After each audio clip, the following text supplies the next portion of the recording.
রাজশাহীতে ঠাটা সূর্য মাথার উপর ঢালছে আগুন তাপ। আজও তীব্র তাপদাহ বইছে রাজশাহীর ওপর দিয়ে।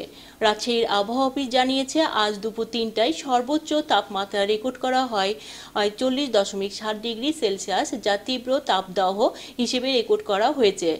এ তাপদাহ এখন পর্যন্ত এই মৌসুমের সর্বোচ্চ তাপমাত্রা হিসেবে রেকর্ড করা হয়েছে। আর সর্বনিম্ন তাপমাত্রা রেকর্ড করা হয় 26.5 ডিগ্রি সেলসিয়াস। আর বাতাসের আর্দ্রতা ছিল 40%। আরও কয়েকদিন এ তাপমাত্রা অব্যাহত থাকবে। গতকাল সর্বোচ্চ তাপমাত্রা রেকর্ড করা হয়েছে 40.0 ডিগ্রি সেলসিয়াস, যা তীব্র তাপমাত্রা হিসেবে রেকর্ড করা হয়েছে। আর সর্বনিম্ন তাপমাত্রা রেকর্ড করা হয় 25.8 ডিগ্রি সেলসিয়াস। আর গত পরশু বৃহস্পতিবার রাজশাহীতে সর্বোচ্চ তাপমাত্রা রেকর্ড করা হয় 38.0 ডিগ্রি সেলসিয়াস। আর সর্বনিম্ন তাপমাত্রা রেকর্ড করা হয় 23.9 ডিগ্রি সেলসিয়াস। গত কয়েকদিন রাজশাহীর ওপর দিয়ে মাঝারি থেকে তীব্র তাপদাহ বয়ে যাচ্ছে। আরও কয়েকদিন এ তাপমাত্রা থাকবে বলে জানিয়েছেন রাজশাহী আবহাওয়া অফিস।